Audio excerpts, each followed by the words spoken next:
हिंदू संस्कृतीत अनेक सण आहेत आणि प्रत्येक सणाचं त्याचं वेगळं महत्त्व आहे.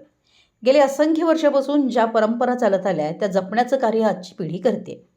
त्यापैकीच वटपौर्णिमेचा सण हिंदू संस्कृतीत या सणाला फार महत्त्व आहे. विवाहित महिलांसाठी हा सण फार महत्त्वपूर्ण मानला जातो. या दिवशी महिला वडाच्या झाडाची पूजा करत 7 जन्म हाच पती मिळावा अशी प्रार्थना महिला करतात.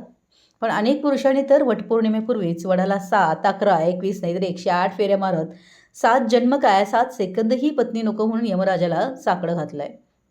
सध्या सर्वत्र वटपौर्णिमेची तयारी सुरू असताना पौर्णिमेचा एक दिवस आधी छत्रपती संभाजीनगरमध्ये याच्या अगदी विरुद्ध चित्र पाहायला मिळालं.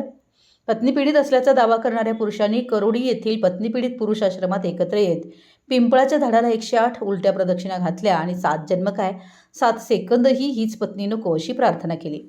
या कार्यक्रमात सहभागी झालेल्या पुरुषांनी देखील कोणतीही आंदोलनाची भूमिका नसून आपली व्यथा समाजासमोर मांडण्याचा प्रयत्न असल्याचा दावा केलाय. महिला सबलीकरणासाठी करण्यात आलेल्या काही कायद्यांचा गैरवापर होत असल्याचा आरोप या पुरुषांनी यावेळी केला.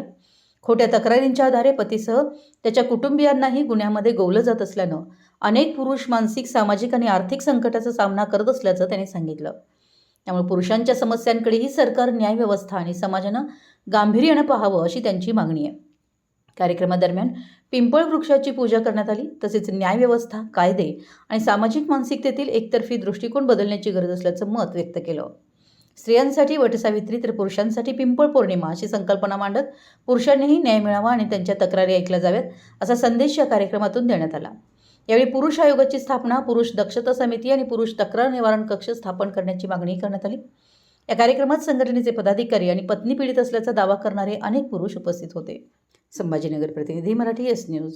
जर 7 जन्मापर्यंत आणि ते पती मिळत असेल आणि त्याला दीर्घायुष्य मिळत असेल तर आमचं असं म्हणणं आहे का हे पिंपळ हा मुंज आहे आणि या पिंपळाला आम्ही एक दिवस अगोदरच, कारण उद्या आमच्या बायका जाऊन खोटं नाटं सांगतील, कारण उद्या यमराजा पण बिझी राहील, म्हणून आम्ही आज सावड आहे म्हणून आम्ही आज सांगतो हे यमराजा उद्या त्यांचं ऐकू नको. त्या खोटाड्या आहे, खोटं नाटं सांगून खूप आम्हाला परेशान केलं, आमचं आयुष्य खडतर केलेलं आहे. हे यमराजा त्यांचं नाही ऐकता आमचं देखील आज ऐकून घे का या खोटाड्या बायका उद्या येतील आणि 7 फेरे मारून आम्हाला दीर्घायुष्य मागतील. त्याच्यासाठी की आम्ही 108 उलट्या फेऱ्या मारतो आणि सांगतो का आम्हाला या जाचातून मुक्त कर, म्हणून आम्ही हे पिंपळ पौर्णिमा चालू केलेली आहे. 7 फेरे मारल्याने जर 7 जन्मापर्यंत आणि ते पती मिळत असेल आणि त्याला दीर्घायुष्य मिळत असेल तर आमचं असं म्हणणं आहे का हे पिंपळ हा मुंज आहे आणि या पिंपळाला आम्ही एक दिवस अगोदरच, कारण उद्या आमच्या बायका जाऊन खोटं नाटं सांगतील, कारण उद्या यमराजा पण बिझी राहील, म्हणून आम्ही आज सावड आहे म्हणून आम्ही आज सांगतो.